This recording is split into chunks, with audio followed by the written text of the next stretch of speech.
Aloha, folks, and welcome back to Degree Free. We are your hosts, Ryan and Hana Mariyama. On this podcast, we share fundamentals we've discovered and the mistakes we've made while self-educating, getting work, building businesses, and making money.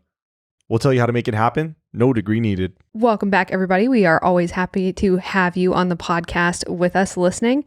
If you want to get our newsletter every week, which of course you do, please run on over to degreefree.co/newsletter and sign up to get a newsletter that Ryan and I send out once a week with jobs, resources, and all kinds of cool stuff in there that you do not want to miss. Awesome. Let's get into today's episode.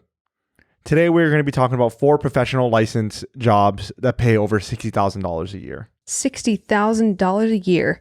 The reason that we picked $60,000 is because that is more than your median college graduate makes. So all of these jobs would pay more than your average, than your median bachelor's degree holder would make.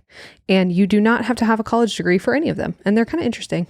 Yeah, that's the best part about this episode is that these are professional licenses and you don't need a degree to do any of these jobs, as I'm sure that some of these listeners right now probably have one of these jobs and they don't have a degree. Yeah. And some of these are they're kind of cool. And I didn't realize that they were jobs that you could hold without a degree. And yeah, they're pretty cool. They're pretty cool. So I'm excited to get into them. So this episode, we're going to be talking about some of the things that we found online. And there are going to be show notes at degreefree.co/podcast for anybody that wants to go and look at these resources that we're talking about here, just so that we have that taken care of at the beginning. I did some context research for each of these jobs. And as we said, there's 4 of them. And so for each one, there's going to be a Reddit thread where somebody who has one of these jobs kind of goes into detail answering questions about the job. It's called an AMA, which is Ask Me Anything. And so I feel like it's really helpful context just to get other people's opinions who hold these jobs about what their work environment's like. I actually recommend going to Reddit for AMAs for most professions that you're looking into, because it's a really good way. You know, you got to take everything with a grain of salt because it's the internet, but just getting what other people ask, what other people think to ask about a certain profession, and then also just getting someone's viewpoint on certain aspects of it is really helpful as you're trying to figure out what you want to do. Sure. Let's get into it. The first job is going to be mortgage loan officer.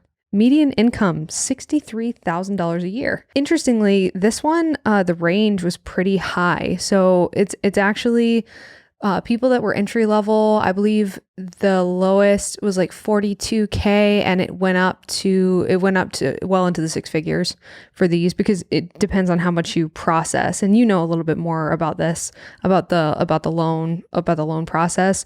But basically all you need for this job: clean criminal history, no serious debts, and you cannot have a previously revoked mortgage loan officer license. Makes sense, right? Yeah, definitely.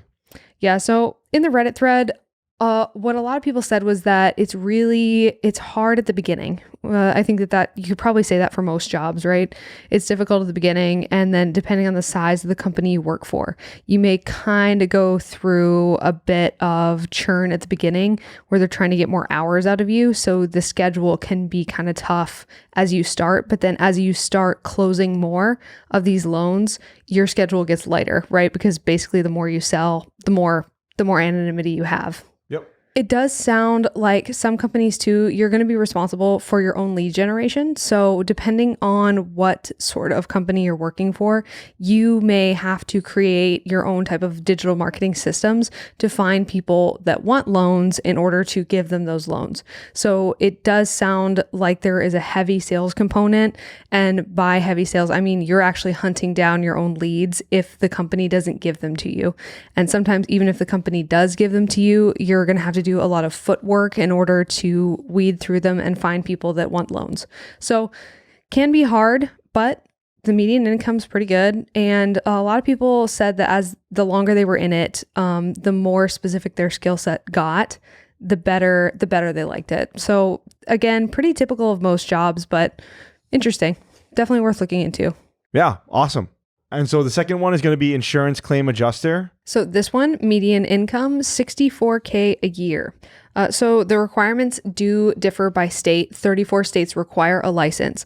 Now you can get this license. Each state has different licensing bodies. So depending on which state, you're going to go through a different process in order to get your insurance claims adjusting license. It is something that you have to have a license for, though. So underneath this too, there's insurance claims adjusters and investigators. And so the investigators are people that would typically go after something happens and they look into it and make sure that it's legit. Whereas the insurance claims adjuster is more there to finalize what the investigator has found. So they both play parts in making sure that a claim is successfully filed and sorted and resolved. Whereas the investigator is a little more hands-on. I did talk at length with somebody once who was an insurance claims investigator, and he said it was pretty interesting work because his job is to look for fraud. So he's kind of like a detective, but for insurance, which is, I mean, there's an element of creativity and investigative work to that. So it was kind of cool, actually. He said he really liked his job. There are courses that will teach you everything you need to know. A lot of it is ethics, process, policies, laws. So for somebody with a little bit of an analytical mind, it sounds like it might be a good fit, but it seems like once you know the rules, basically your job is just to make sure the rules are followed and then apply the rules to each individual claim situation that you come across. So there's a Reddit thread. It's going to be in the show notes, but basically it's people talking about what it's like to be an adjuster. A lot of people say that they do get satisfaction out of resolving a claim, especially if it's somebody who placed a legitimate claim and they help them get it resolved faster. And so that was kind of cool because they did say they had a pretty good job satisfaction rating for liking their work. See, that's interesting because for me, I always think of insurance claims adjusters as like the people that don't give you your money. I'm thinking of the Rainmaker, I think it is. They're lawyers. It's like in Matt Damon. Oh. Whatever the movie is, I'll put it in the show notes for everybody. But yeah, their case is against a big insurance company. And so I think about adjusters as like the people that deny your claim, right? As the people that tell you no. Because on the other side of the coin, yeah, there are a lot of people that is their job, right? It's their job to adjust the claim. No, that's definitely true because their job is to figure that out on behalf of the insurance company. But it was interesting to see that quite a few of them self-report that they feel like they're on the side of the person making the claim, which I guess is reassuring. Awesome. One thing that a lot of people did say is that, again, it's similar. I think this might just be a company thing, but it's very similar to the mortgage loan officers. At the beginning, larger companies will overwork you if you let them. So that was a big thing that a lot of people said to watch out for. But I think that might just be entry-level work, and I think that might just be entry-level corporate work in general. But yeah, watch out for larger companies that will overwork you. But a valuable background would be anything to do with communications, analysis. Probably paralegals would do well, I would think, in this type of job because of their background. Yeah, and so the next one, the third one, is going to be court reporter.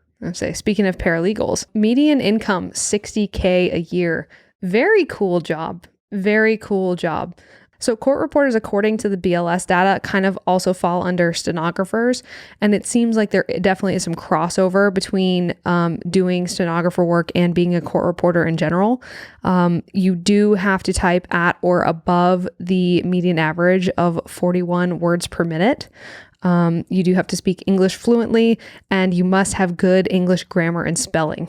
These are the minimum requirements for being a court reporter. I would imagine that you probably can't have a criminal record too. I didn't see that listed, but I'm going to go ahead and say that just because of the environment you would be working in. So what's a stenographer? So that's somebody that types shorthand to keep notes of what's going on at a court. And what's the difference between a stenographer and a court reporter? It looks like the court reporter might just do a little bit more work with the lawyers, whereas the stenographer works more with the court. That was what the difference seemed to be to me. If you are a court reporter, write in and let us know. Yep. Contact at degree3.co. Let us know. Yeah. Because I did some reading on it, but I was having trouble discerning the difference. And it seems like it might be that a stenographer is maybe more the origin of the field, and now it's kind of evolved into a court reporter. So that's kind of what I took away from that. So this is not the person that does the court illustrations in federal court or whatever. No, that's a totally different job, which is also super cool. But no, that would be a courtroom sketch artist. That actually is a formal job that you can have. It does not pay as well as court reporters though. So again, linked in the show notes is going to be a view of a court reporter. So there was a court reporter on Reddit who did an AMA and answered a bunch of questions about what it was like to actually work in a courtroom. Something that is kind of an upside to this that Ryan and I have talked about before, but you sometimes think about when you're getting a job, the people who you work around, because your connections and your network of people, if you're working in a courtroom, are going to be very interesting. You're going to be meeting and working with judges, lawyers, paralegals, law enforcement professionals. And so that's kind of an interesting arena to be in, and it's a different circle of people than most of us would come in contact with. I don't hobnob with many lawyers or judges. I mean, I just don't have occasion to do that. So you just never know what opportunities may arise from that too, just being in that circle of people that you'll be working around. Yeah, that's a good point. I mean, that's something that you and I talk about a lot, and that's what we just call it, is being in the room. Literally being in the courtroom. Literally being in the room. We say, and we mean that about a lot of things, whether it's physically being in the room, or sometimes it's just like mentally being in the room as well, or being virtually in the room. However that makes sense to anybody, it can make sense in many ways.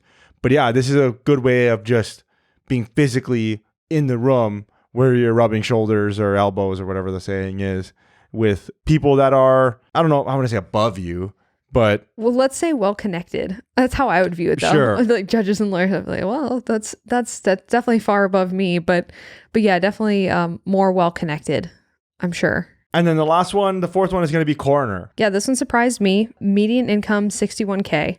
So requirements vary widely by state. It seems to me that what happens here is this depends on need and availability, because some states require you to be a physician in order to be a coroner, but not all of them do. There is a map, so it's going to be linked in the show notes. There's a map. It'll tell you the state by state requirements, but licensure can be obtained through work, study, examination, or a combination of all of them. So you can get specific death training, which again, for somebody who's forensically minded, science minded, interested in criminology, forensics, and stuff like that, this would be a really cool job. The coroner, so there's also a Reddit AMA with a coroner. It's going to be linked in the show notes, but their view was that they really liked the action. They really liked the fact that they're on call. So at any point, they could be doing whatever, and then they get a call, and then they're in the middle of trying to figure out and resolve a complex situation. And they really liked it. So interesting. I don't know what the life satisfaction is for being a coroner, but this person said they really got a lot of satisfaction out of bringing resolution to loss and figuring things out. They're on call? Yeah. The person's dead. I know, but I guess when someone's dead and they find them, right? Like as you well know, right? You get a call and you never know when you're going to find someone who's passed away, and then now you need somebody to come and resolve it. Maybe like are they going to the scene and then sometimes. Are they like a medical examiner? Yeah, sometimes. So if you're a county coroner, you sometimes get called to the scene, or sometimes you might get called to the morgue. It just depends. Okay. So I'm thinking. But if it's a small county, right? So sometimes people fill more shoes. In a bigger city, not so much, but in a smaller place, yeah. Right. Okay, that makes sense. Because I was thinking, all my experience is all from a big city, so there's just go to the morgue, right? Many other. The coroner is at the morgue. Yeah, so my experience is in a big city, so there are many more positions, I guess. Yeah, so when it was a DOA or a dead on arrival, if it was an obvious DOA, like you hook him up and there's nothing, it's flatlining, and he's like, sorry guys, this is gonna get a little graphic, sorry. But there's obvious rigor and maybe some other types of deformities that I'm not going to go into now, then the paramedic can just call the medical examiner and they'll pronounce it over the phone. Oh, they do it over the phone? Yeah. So I guess that's what you're saying. I guess so. I guess that. So I don't know. And maybe for I'm wondering. maybe it's for, I'm wondering if the medical examiner and the coroner are the same thing. If anybody knows, I'm too lazy to look it up right now, or at least not even too lazy. I don't have the ability. We don't bring our phones in here, so I'm not gonna look it up right now. Medical examiners, coroners. If you guys know the difference, can you please email us contact@degreefree.co and let us know. And does it differ by if you live in a big city versus a small place? I think that might be the difference, is size. If it's a bigger place, it has more people, as you said. So there might be a medical examiner and a coroner versus a county where it's just the one guy. Yeah. Or gal. Pretty sure the medical examiner there was a physician. That makes sense. Hawaii is one of the states where you have to be a physician in order to be I'm pretty sure it was one. a physician. Yeah. But some states you do not have to be. That pronounced it. Yeah. And you just call. They're not physically there. Yeah. Interesting. You take all the vitals. Well, there are no vitals, but you take all the pertinent information and they just sign. You call it in. And they do paperwork Monday through Friday. Well, no, actually. So I guess this is what I'm saying about the on-call portion of it, where is if the medical examiner and the coroner are the same thing, which I'm starting to believe that they are, then okay, that makes sense because they did have to, regardless of whether or not we got a call at 6 a.m. or 3 in the morning. They have to answer the phone. Exactly. So they at least answered the phone. Yeah.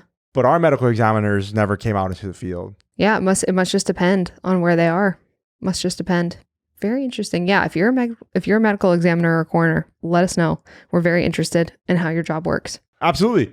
And yeah, that's pretty much the episode.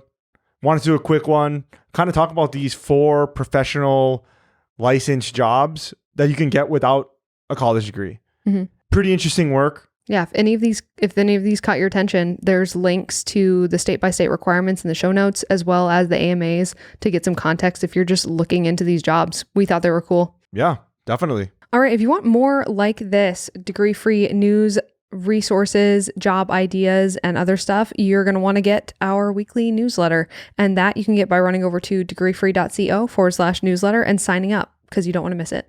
Yeah, absolutely. And if you guys want to support the podcast, the best way you can do that is by leaving us an honest review wherever you get your podcast. Well, I mean, 5 stars is best. 6 stars if you can. Yeah.